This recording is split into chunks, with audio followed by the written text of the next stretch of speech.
So I'm going to tell you a story today. If I may, I'm going to share my screen in order to do so. And the story it's called Mr. Coco and the Italian Ambassador. And this story is actually from when I first started my career.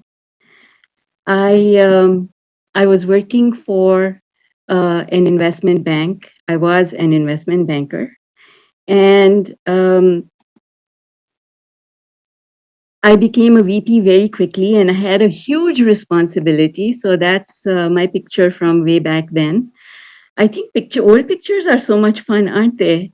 And you'll notice that the hair color has changed, the hairstyle hasn't changed. Anyway, I was put in charge of this huge investment fund called the European Community Investment Fund. And the fund provided startup financing for joint ventures between European companies and Pakistani companies. So, this was one of the projects I was in charge of. As part of that project, I met Mr. Coco. I think I must have been around 25, 26 at the time. I described Mr. Coco to ChatGPT, and this is the picture that was produced because I actually don't have a picture of Mr. Coco. But listen, guys, that was actually his name. His name was Mr. Coco. I used to call him Loco Coco behind his back, of course. He was a consultant working with the Italian embassy in Karachi. And I hooked up with him in order to explore bringing Italian businesses to form joint partnerships with Pakistani businesses. So that was the premise on which we met. So now the story begins. Mr. Coco said to me, "This is a fantastic thing that you're doing, and I want you to meet the Italian ambassador to Pakistan." And I said, "Sure. I am more than happy to meet with him. Let's set up an appointment." And he said, "Well, the Italian ambassador is actually coming to my house tonight. Can you come over tonight to my house and I will introduce you and we'll talk business?"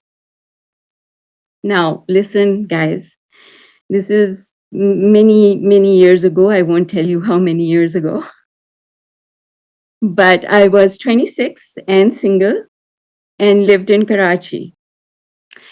Single young women in Karachi do not go to men's residences after hours. But I was this young, ambitious chick. I wanted my next promotion from. So I said, "Okay, I'm going to do this." He gave me his address, and I was actually really excited. I was like, "This is good. This is so good. I'm going to meet the ambassador. We are going to get a delegation of Pakistani businesses to go to Italy and meet Italian businesses. And I'm going to be charge of that. I'm going to get to go to Italy." Oh my goodness. I was just brimming with fun. So I go there, and if you've never been to Pakistan, let me tell you this: we do not have driveways like we have over here in Canada. Every house is enclosed behind a very tall wall. The walls are at least 8 feet high because Pakistanis value their privacy so much. So I get to this place, and the house just doesn't just have a normal kind of wall. It has a very high wall. It looks like a fortress. And there's a guard outside, posted outside. And the guard says, "Why are you here?" And of course, I tell him, "I'm here to see Mr. Coco." And now I start feeling afraid. Now I'm like, "Oh my God." Because you see, it was a do not do kind of a thing. So I didn't tell my boyfriend. I did not tell my parents. I did not tell my brother. And I did not have a cell phone. And I was like, "Zara, are you nuts? What if something happens to you? Nobody will know where you are." Anyway, I kind of, let's go. I went in, and now something else happened that is a no no. A woman in a bikini opened the door. Now, in Pakistan, opening the door in a bikini is a very big no no. Anyway, she was very nice. She brought me inside.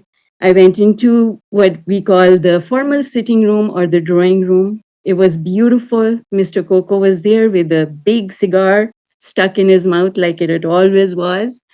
And there was another man in the room, and I assumed this is the Italian ambassador. Um, as I stepped into the room, it had, a glass door, and I stepped into the room. The woman who brought me into the room, she locked the door behind me. And now my heart is pumping like, oh my God, something bad is about to happen to me. And then this woman goes around to the other side, and there's a door on the other side. Now I'm looking for exits at this point. She goes to the other side and she locks the door. I almost had a heart failure. Now, having set that up, we had our meeting and I was trembling inside, but I went ahead and I did the meeting, and it was a fabulous meeting. And when the meeting ended, Mr. Coco said, okay, so, he's now walking me to the door, and the door's locked, and the woman on the other end, she opens the door, and he says, we locked the door because we have two big dogs and they would have jumped on you.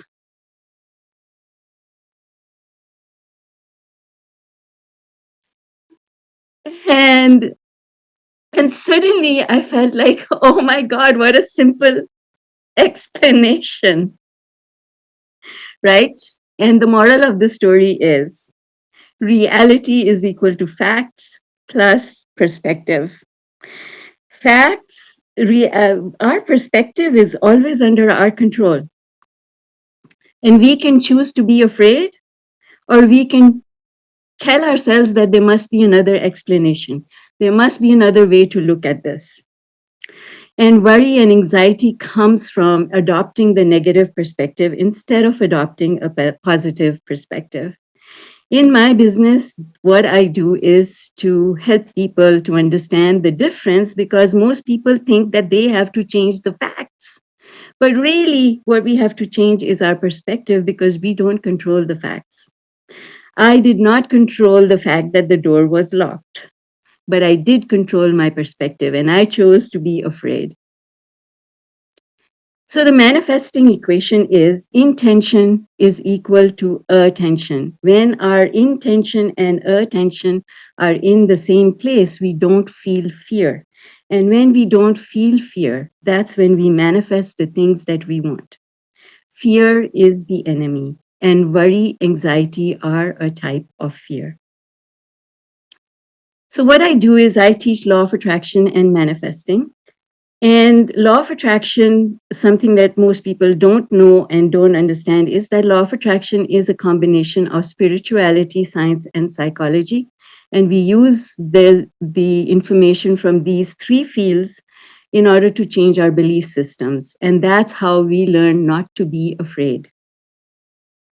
My business consists of books, online courses, group coaching, private one-on-one coaching, and I also recently started another business, which is managing a TEDx stage. I manage TEDx Oshawa, and I coach people on their speaking skills and how to tell a story. Now, here's how you can start engaging with me if you so wish. These are 2 free events I have every month.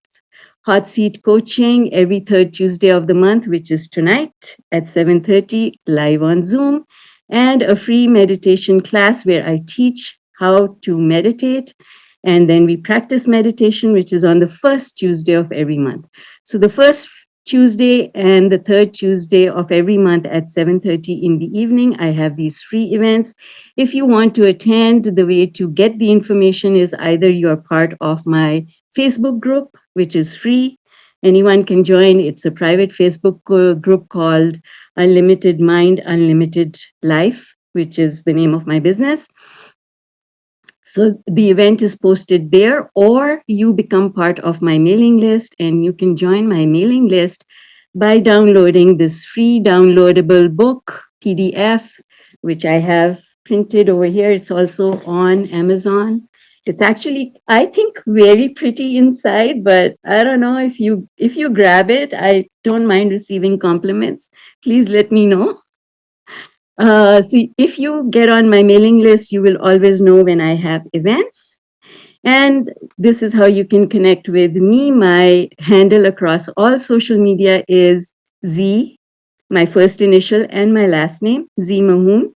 And my website is zmahoon.com, which is where you can download the free ebook. And my email address is also zmahoon@yahoo.com. And that's it.